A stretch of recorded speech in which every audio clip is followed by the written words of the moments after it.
So, ladies and gentlemen, once again, a very warm welcome to the Ritz-Carlton Abu Dhabi Grand Canal. It's wonderful to have our Marriott Bonvoy members down here at such a special event in such an amazing location.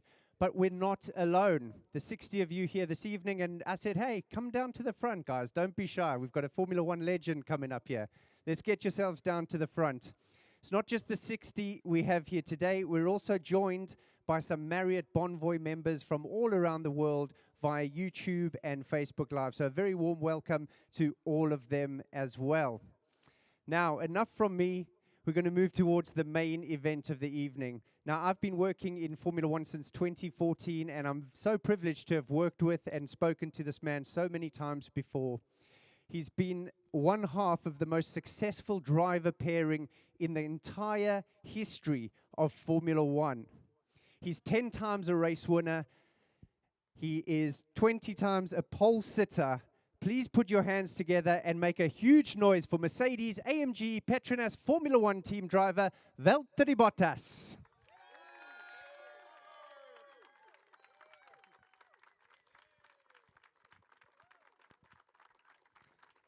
VB, great to see you. I've got a mic for you on the table. A very warm welcome. Thank you for doing a hot lap down from Yas Marina. No worries. Good to see you all. Thanks for joining, and also for the people joining online. So I just want to say before we start this interview, Valtteri, end of such an incredible season. It's been flat out. What an amazing place to find ourselves. It is. I love Abu Dhabi, and obviously Marriott Bonvoy hotels, and this is one of the good ones. So it's nice to see. Yeah, could be worse places to be honest. So. Valtteri, I know you've just arrived, but as you look around the venue, I know we've got the lights bearing down on us, but we've got some of your highlights blown up big around the place. It's pretty cool. So it's very cool to see, and it's very cool to see. I know you've had an amazing career in Formula One, but the last 5 years has been incredible, and I've been so privileged to be there myself. Special race helmet this weekend. Tell us about that. Yeah, you know, it's a bit of an era coming to an end in my career, and it's been incredible 5 years with a team. So of course I had to do a special helmet for the last race with Mercedes, and it's basically like a small like Polaroid print pictures in the helmet of like my favorite moments with the team, and always I've written a small text. And also I left the space like for points, podiums, wins, poles that I'm going to mark after the race. That's what we've achieved together. So I only made one of those helmets, so I can't sell it to you even if you want to buy it. But it's going to have a nice place on my shelf for sure. I love that you've saved the space to make that 10 and 11 just in case. Exactly, yeah. Valtteri, I had a good look at that helmet, and one of my favorite pictures is you and Toto. So Toto has been your boss effectively for the last 5 years, whilst with the Silver Arrows, but your relationship goes back a lot further. Exactly, yeah. He's been a good boss, but I've known Toto for a long time, since 2008 actually. He was one of the guys that started to help me in my career when I was still like doing Formula Renault, which is one of the lowest single-seater categories, and he started to help me my career, and in the end we ended up being in the same team, me being a driver and him being the team boss. Obviously at that time he was not involved in the management anymore, but it's been quite a journey with him. And we did like a small piece of filming with Toto yesterday, speaking about our time together at Mercedes, and he kept saying that it's not going to be the last video or last memory, so you never know with Toto where he ends up in his career and my career, so I'm sure we'll still be in touch. You mentioned part of your early management team. He wasn't the only person. Anyone else of note? There was some Finnish guy. He's called Mika Häkkinen.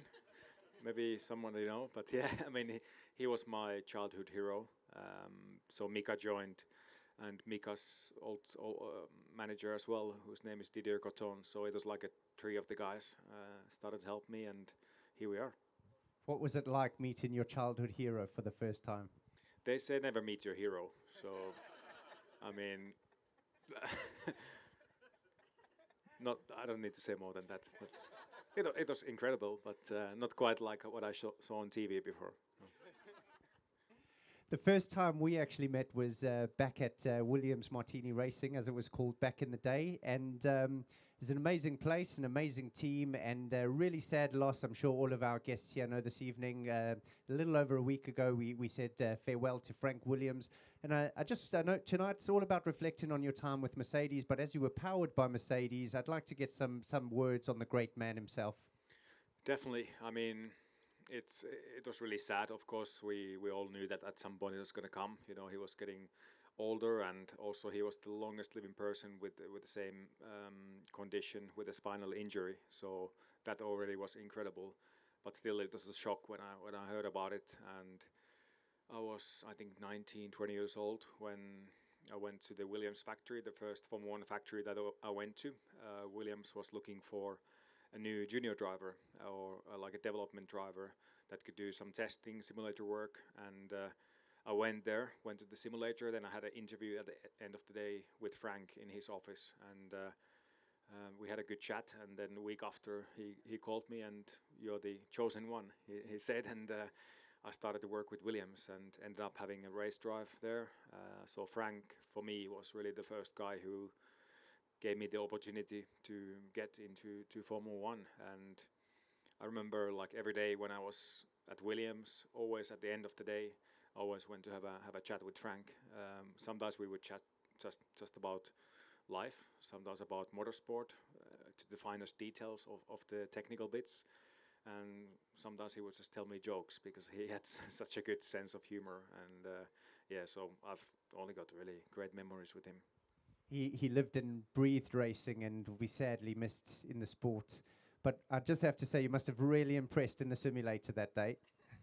I guess so, but I think he really loved Finns. Like, he always liked Finnish drivers. So who doesn't? I don't know, but I had that in my pocket, so that was good, you know. So Abu Dhabi, it's been the stage has been set here so many times for some great finales in Formula One championships. You know, we went into 2010, we had 4 people fighting for the championship, and then 2016, the Silver Arrows. There's a big inter-team battle. Lewis and Nico. Nico becomes champion. What happens next? Well, Nico decided to retire. It was actually here in Abu Dhabi. It was post-race in 2016 on Monday. I was at the gym at the hotel. I think I was on like a stationary bike or something. I was reading some news, and then suddenly news popped up that Nico retired. So actually immediately I called Toto. What's up? Like, so that means there's a seat. And he said, Walter, wait, my phone is ringing like flat out. I need to look at all the options, and obviously you're one of the ones that we're gonna, potentially take, but we need some time. And then I was just waiting. Then I got a call from Toto that, okay, we should speak further about possible terms. And then it was still like a wait of, I think, 4 weeks in total. And I just told Toto what I could do for the team, what I'm prepared to do. And in the end, again, it was just a weird thing. I was at home in Finland. I was in the shower. I came out of shower with a towel, and I saw my phone was ringing. And it was Toto, and picked up, and he said, "Drive is yours." And I was like, boom, happy days. Let's go. So, how happy were you at that moment? You must have been so excited. Yeah, of course. I had my first 4 years with Williams, and we did get some podiums, and we actually had good seasons. But now I knew that I would be in a team that potentially every race I would have a chance to fight for the win. And it was like a dream come true. And it's crazy how things go in life and in Formula One, that you just never know what is ahead. And I had to really take the opportunity and actually fight for it, because I was under contract with Williams. But I knew that it's like now or never. So we made it happen. Vivi, you've done one of the most lightning starts in the history of Formula One. Incredible reaction time. Do you think you were a little bit quicker when you phoned Toto that day when you saw the news? I think I was pretty quick, yeah. I'm sure many drivers, because the fact is in Formula One, when you're one of the 20 drivers, everyone always wants to be in the fastest car. You know, that's just how it goes. So I'm sure every driver called him. So for our guests joining us from all around the world, might not be able to see all of these amazing moments that circle us at this incredible event, but right at the back on the right-hand side, there's a very fresh-faced, unbearded Valtteri Bottas signing his contract with Toto.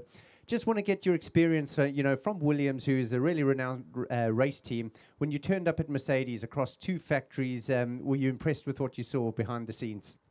Yeah, when I look at the pictures, I think like, what happened? I look like 10 years younger, so it's been a rough 5 years. um, yeah. Hey, it's rough at the top, huh? Yeah, it is. It is not easy. But yeah, I've learned so much since I joined the team. I remember still the first races with the team like it was yesterday, and 5 years gone so quickly. It is crazy. And especially, when you're doing something that you have a passion and you enjoy, the time just really, really flies by. So, yeah, for me, honestly, it feels like I started with the team like 2 years ago. So it is crazy how time has gone. But I've grown a lot as a driver for sure, and a human being, and made so many friends in the team. And we've had good moments, also tough moments, but from the tough moments especially, we've learned so much. One of my favorite moments here, and I'm sure one of your favorite moments. I've been trackside for so much of your career, but I was actually at home on the sofa watching this. But it was your first race win, Russia 2017.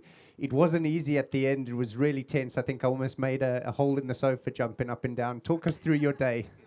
It was amazing day, and Monday I had a headache. um, but yeah, because the one race before, I got my first ever pole position in Bahrain. I couldn't turn that into a race win, and then going into Russia, I was like, okay, now I've got to do it. It was only my fourth race with the team, and actually, I was leading since lap one, and it was Sebastian Vettel chasing me all through the race. Like there was no room for any mistakes, and it was stressful. And but at the end of the line, it was surreal, because as a kid I was always watching every Formula One race, and you only can dream of being the guy on the top step. So for me on the podium, that really hit me, and that's why the first race win is always that special one. And why I had a headache, my friends, they flew over there by surprise after the win, and we obviously had a good night, and good night or two or three, and so yeah, good memories. I've always wondered, is a good comeback where you didn't take the top step of the podium just as satisfying? And I'm going to mention a race where I actually was lucky enough to be in the back of the Mercedes garage, and this is Baku 2017. So you were up there on the front row, a little coming together with Kimi Raikkonen into turn two, saw you with a puncture and at the back of the field. Do you remember where you finished that day? Yes, it's an example that in Formula One you never know. You shouldn't ever give up, because there will be opportunities. That race, I was at, like I said, one point I was one lap down, but I finished second. So yeah, I think that was one of the best races of mine. I think Baku has been always interesting, because then the year after I was actually leading. I had a puncture in the last lap. I didn't finish. Then the year you after broke my heart that day, Valtteri. Yeah. I'm sure many people here as well. Yeah, it's just this sport is so much up and downs, and you never know. But if you give up, then you never find out what could have been. So that's never been an option for me. I think that's such a strong example of never give up, and you didn't give up until the checkered flag, because I think you passed Lance Stroll in your very own old car from the year before. I mean, literally on the line, didn't you? Definitely, yeah. It was like 10 meters or something, a bit similar. I don't know if anyone saw the race in Jeddah. It was quite similar finish, so got on the line. So, Valtteri, one of the longest seasons in the history of Formula One. It feels like we've been racing forever. We're away from home so much, but always comfortable when we're away, thanks to the Ritz-Carlton and thanks to the Marriott group, of course, as well. Do you have a particular favorite hotel around the world? I have to say, I would choose the world's first Ritz-Carlton, which is actually in Montreal. I've stayed there now, I think 2 or 3 years in a row, and just because you hear the stories from the staff, it is the first one of the Ritz. For me, that's always special. But there's so many in this world, and yeah, I'm not just doing like promotion talking, but I'm actually like always when I travel, I just use the app, and it's so nice to find different places and explore, and super easy. So there's so many more to discover. I love traveling, even though we travel a lot with Formula One. But when I have time off, I just love to go to new places, new resorts, hotels, and explore. I think that's what life should be about. They normally, I mean, I love going to Montreal. They normally put me in the Western, which is very nice itself, but I think I might try the Ritz-Carlton next You year. should, yeah. So VB, we've got some guests. They're going to ask you some questions in just a few minutes' time. But you know, a lot of people are interested in what you do in your spare time, how much you love your coffee, your fitness. So I was just wondering if money was no object, and the good people at the Ritz-Carlton came to you and said, VB, we're going to make you your ultimate hotel. Think of food and bev. Think of sports and leisure. What would you put in there? Actually, it's a tip. I don't know if there's any big dogs from Ritz-Carlton or Marriott Bonvoy, but I'm sure we could find some. yeah, but there's no Marriott resort in the north of Finland, and for me, honestly, like north of Finland is something that always go back to, and for me, it's really unique place when you see the wilderness of the Arctic Finland, like you see wild animals, you see moose, you see reindeers running along, you can even see wolf or bears, and there's so many beautiful sceneries. You know, the air is so clean. You can see the northern lights. The water, I believe, is the purest in the world. So we need a proper resort there, like a. Hey, we've got one. So that would be my ultimate thing, to show the world what small piece of where I come from. So we got the north of Finland. What we're going to put in there? Do you want a velodrome? Is that overkill, or is it what you want? Anything you want, Phoebe? If it's indoor, because it can be quite cold, it would have some amazing, like custom-made ski-doo tracks, ice driving center for like rally cars. Obviously, like at least 3 Michelin star restaurant with amazing, one of the world's amazing wine cellars. They could do private wine tastings, beautiful spa, you know, normal things like that. Do you want a little rock sauna as well? Sauna, of course. Yeah, I mean, we're in Finland, so. Is someone getting all of this down, by the way? Valtteri, I'm always amazed speaking to Formula One drivers. We see on social media how fit you keep yourself, cycling, running, etc. But for anybody who's never been in an F1 car before, how fit do you need to be? What are the forces like? Could you explain it? The thing is quite a unique sport in terms of what you need, and to train actually to maintain without being too fatigued for the G-forces. That's the big thing. And G-forces, you know, you can't train them unless you can fly a fighter jet every day, which most people can't. It's just like, especially for the upper body, for the neck, for the core, you need to have good stability and good strength, but also then you need endurance and muscle endurance. So we do quite a bit of like circuit training at the gym, normally without like big weights, just to have a lot of repetitions and get your body used to the like basically corner after corner, lap after lap forces. And then you need endurance, which I use a simple thing as a bicycle and running.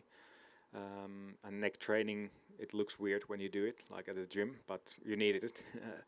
But yeah, driving is really the best training, because it's so hard to replicate, but we try our best.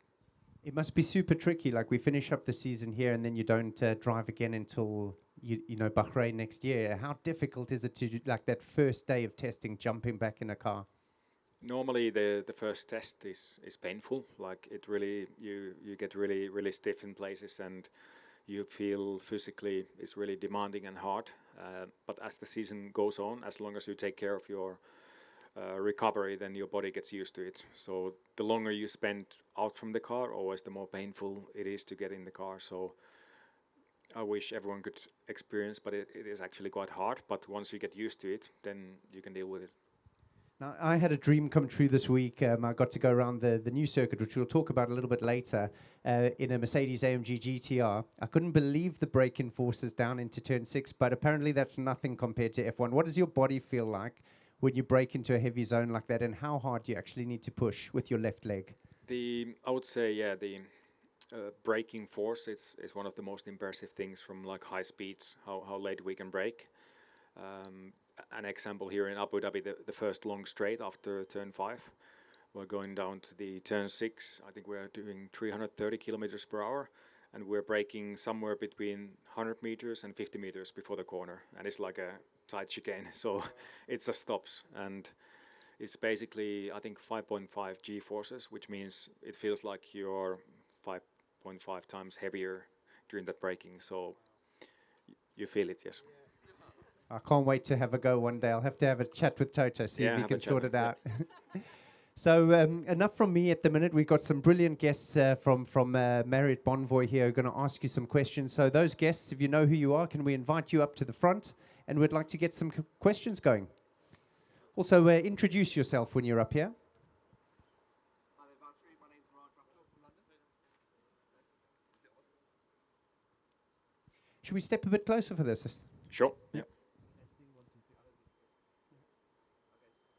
Valtteri, as it's your last race for Mercedes, what would you say is your defining moment racing for the team? I think the most defining moment racing with the team, I would say, hopefully is tomorrow. Like tomorrow night, that we get both of the titles. And for me to be able to say that I've been with the team and we've won the constructors every year I was there would be pretty cool. So hopefully tomorrow. If not, then all the celebrations we've had for the constructors and obviously all my race wins combined. And the Monday morning hangover, right? Yeah, you know, I've heard they're throwing a party for the team and also my leaving party for tomorrow. But I'm a Finn, I can take it, so... Well, Yeah. I'll be racing a class. I've been practicing all my life, so... Thank you. Great question. Thank you. Who have we got next? Okay, yeah, it's definitely not working. Yep. Valtteri, I'm Boris. Nice to meet you. Firstly, I promised my friend Sonny, who's watching from Oxford, that I'd say hi. He's one of your biggest fans. Say hi. That'd Thank be you. great. Secondly, my question is: you've had 10 wins with Mercedes, maybe 11 tomorrow. What do you think you'll be trying to do when you go to Alfa Romeo? How will you be working on your legacy from there? Thank you. It's definitely a new challenge for me in the future with a new team, and the fact is the team are going to they've had a bit of a struggle in the last 2 years, and they've been focusing more for the future, which I hope will pay off. But I feel like I have a big role on trying to bring the team up from where they are now, and I think with all the experience I've got with Mercedes and even with Williams before, I can help the team. So I take it as a project. I don't expect too much in the first year, but in the future, obviously, I have high expectations. So it's a different mindset. I feel like overall for me is less pressure. I have security of knowing that I'm going to be working with the team for long term, and I think it should be fun as well. So it's completely a new chapter for me, but I look forward to it. So this microphone is actually going out to all of our live guests. So even if you don't sound live, that. just come right up to the mic, please. And so for the people back home, my name is Mike Valtteri. Great to meet you. Been a big fan. I'll go a slightly different direction. Obviously on Instagram, we can tell you're an amazing cyclist. So big question is, how would Tiffany be in a Formula One car? I'm not amazing cyclist. I'm okay. It's a hobby. If I go against pros, I'd still struggle, but I like it. It's a nice sport, and yeah. So my girlfriend is a pro cyclist, and that's obviously a big motivation for me. We train together. If she would go into a Formula One car, I hope she's not here yet. It would be a big shunt, big crash, because she's got no fear. Like I've been actually. As a co-driver for her in a rally car in the winter, in like ice track, and no fear at all. It's crazy. Like some people, they just miss the fear factor. She goes too fast into the corners and then just tries to deal with it. And as a passenger, it's scary, but with practice would be actually good. Hi, first of all, Sean O'Sullivan, my wife and I are in from New York for this, and I think on behalf of everybody, thanks for coming out on the eve of the last race of the season too. It's awesome to have you here. My question is, many top athletes at the end of a season in whatever sport they're competing in need to get away from their event, what they compete in day to day. What is your, besides cycling, what do you like to do to break away, or how long do you take away from just getting away from any vehicle at the end of a season? Thank you. My pleasure to be here. Definitely, cycling is one of them. I feel like it's a way for me to escape. Like, obviously, you can go to really scenic places and to quiet places with a bicycle, and you have time to think and time to see things. Hiking is another way for me to escape, to go to nature. So I basically love nature. I feel like it's something that I gain lots of good energy from. But also like really simple things like spending time with my friends, you know, having things to speak with them, and seeing my family, you know, cooking food, have a beer, you know, you know, really simple things. I don't need that much, but during the season, I feel like even a couple of days off, that if I have no commitments to the team, and if I can try and switch my mind by doing other things, like I mentioned, that's already enough during the season to kind of reset. But off season, I definitely feel like always the first week you're still running a bit high on revs, and you're still processing things. After the first week off, then I start to calm down, and I feel like 2 weeks, and I'm actually keen to drive something. Is that right? That quickly after? Yeah. Normally I've used that feeling of being keen to drive something to do some rallying. I like it. So it's different way of driving, and for me, there's no pressure. It's just fun. So normally I do some rallying in the winter. Very good. Thanks so much. Thank you. Again, appreciate it. Hello, my name's Bethany. My husband Micah and I root for you from Los Angeles Thank you. every race, so it's great to meet you. My question is, knowing what you know now, having all the experience you have now, what advice would you give to your 10-year-old self? I've had this question a few times, and I never know the answer. Like, because in the end, like for me, what I believed and dreamed of as a kid, I feel like I've achieved so much that sometimes I think maybe I shouldn't say anything, because maybe I could ruin my career path. But sometimes I would say probably the only thing is that, like, don't be that harsh on yourself, because I mean, as a person, I'm pretty self-critical and always really honest with myself. And if I make mistakes, I'm really upset with myself. And sometimes it's been hard dealing with that kind of stuff, but also at the same time it's helped me to improve and make who I am. But I would say maybe for the first years with Mercedes, I would have given that advice to myself, that once you get there, give yourself some time. Like, don't expect anything to happen immediately. I think I wanted a bit too much too early, and that meant I was really harsh on myself, and that was draining my energy. So just maybe overall take everything a bit easier, and like, it's only driving a car, you know, it's not that serious. So, yeah. Thank you. Good question. Thanks. Thanks, Bethany. We got some more questions? Hi, Valtteri. Faye from Malaysia. You have been with Mercedes for 5 years, and obviously Lewis is your team mate. What's your most standout memories with him working together? I have to say, in this last year, the like friendship and teammate relationship with Lewis has gone like even better than before. We really have like good respect to each other, and it's the first year that we've actually been in contact between the races. Like, we've had a coffee between races, and we traveled a lot together, like shared some flights together, and I mean, there's been so many moments. Always when we've been 1-2 in the qualifying, no matter which way, it's been always really good feeling. Same in the races, but I really hope that moment is going to be tomorrow. That we could somehow get 1-2 tomorrow and finish it off in style. Good luck. You will. Thank you.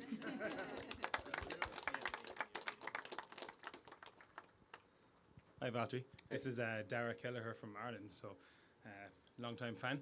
We actually met face-to-face in Singapore a long time ago when you were with Williams. And so Sir Frank Williams, he had a big place in our heart in Singapore at the time, long story. But I have an interesting question. You mentioned your girlfriend had a shunt, or could potentially have a shunt in a car. And I had a little quick question off the cuff. When you have a shunt in a Formula One car, what are your mechanics? Like, are they like, after like, okay, you're okay, you know, you're not hurt, are they like, oh, this asshole's after making us stay up all night? Like, what's the relationship like with this? Are you feeling like, okay, I've lost pole position, or you know, but what are they thinking to you? Like, are they like digging you, saying, come on, what's happened? It's actually, they've been always really good. I mean, of course, I don't know what they're saying when the crash happens, when they see like million pieces of carbon, and they know that they need to work overnight to make it fixed.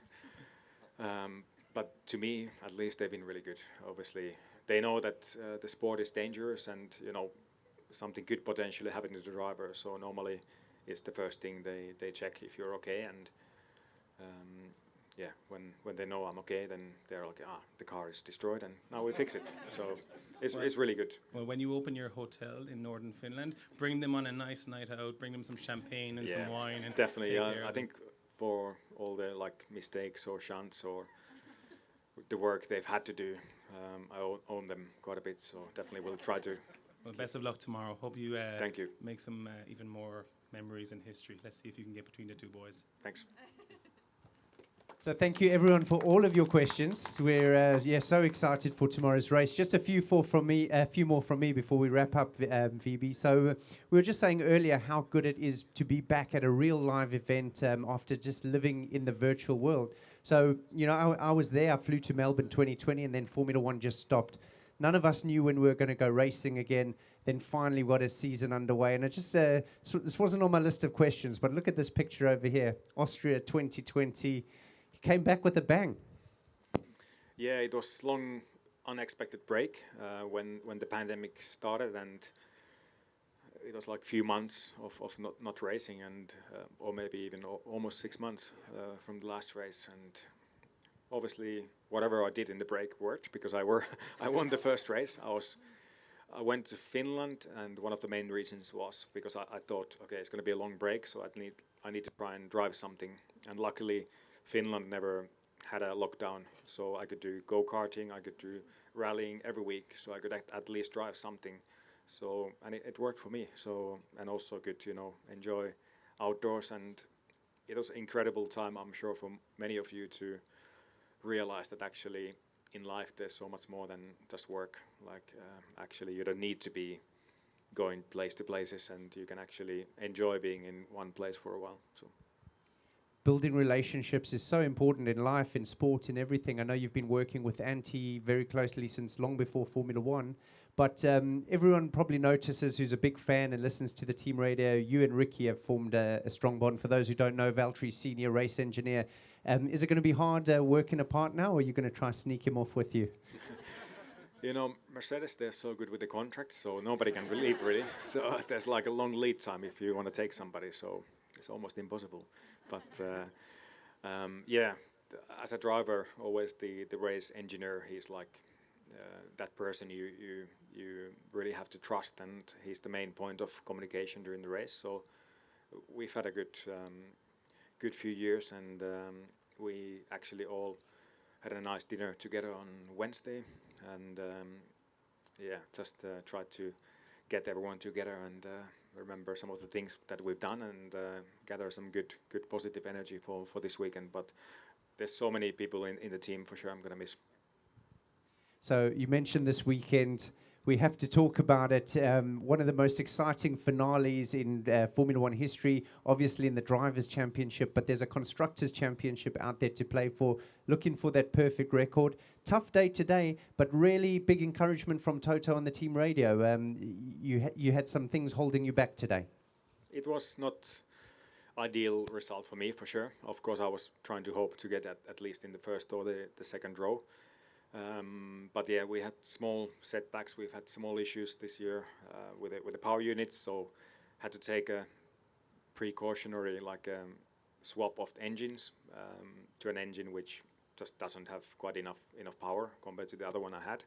But it should be safe, and we trust that it's going to last for the whole race. So first you need to finish the race to get the points. So that compromised today a little bit, but also the setup direction with the car that I took is definitely better for the race than for the qualifying. So those combined, it was not easy day, but it's always about Sunday that matters, and we're definitely as a team starting on the right tire compound versus the main competitor. So I feel like it's going to be an interesting and exciting day ahead.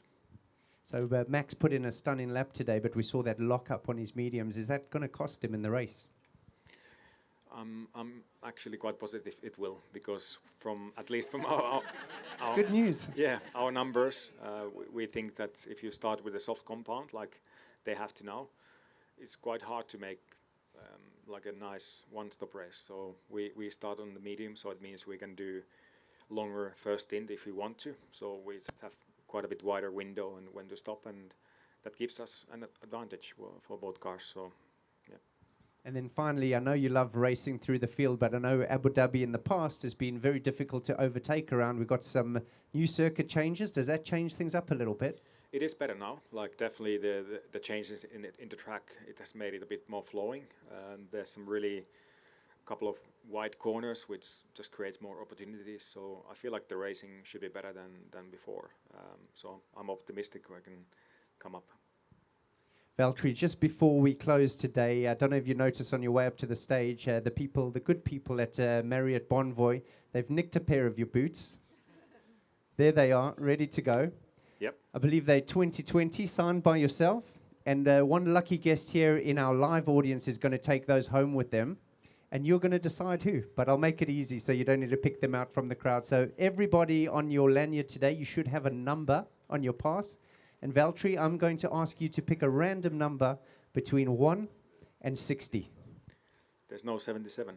I wanted there to be a 77. I asked the guys, but no, there isn't. Can I see the numbers? Or it needs to be random. Okay, so 1 and 66, I will go... Just 1 and 60. Okay, 60. I will go for 17. 17. Hey, we got a lucky winner over there. Don't come up on stage. We'll get it over to you just at the end of the event, but congratulations to you. Valtteri, all I want to say before we close today is, Marriott Bonvoy, they're our team partners. They're part of the family. So from myself and from everybody here at Marriott Bonvoy, we need you to go out and bring home that 5th Constructors' Championship. We all wish you the best luck in the world. Ladies and gentlemen, please put your hands together for Valtteri Bottas.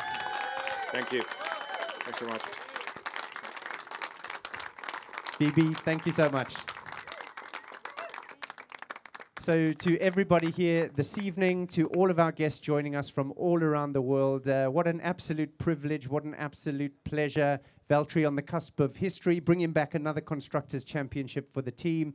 I know most, if not everybody here, is a huge Formula One fan. I'm so excited to have the privilege to be here in Abu Dhabi for such an electric close to such a brilliant season. I've been following for the longest time. I think this is possibly one of the greatest seasons in the history of the sport. Thank you so much to all of you at Marriott Bonvoy for your time this evening, for coming down. A big thank you to all of our members, and please shout for the Silver Arrows tomorrow. Thank you so much.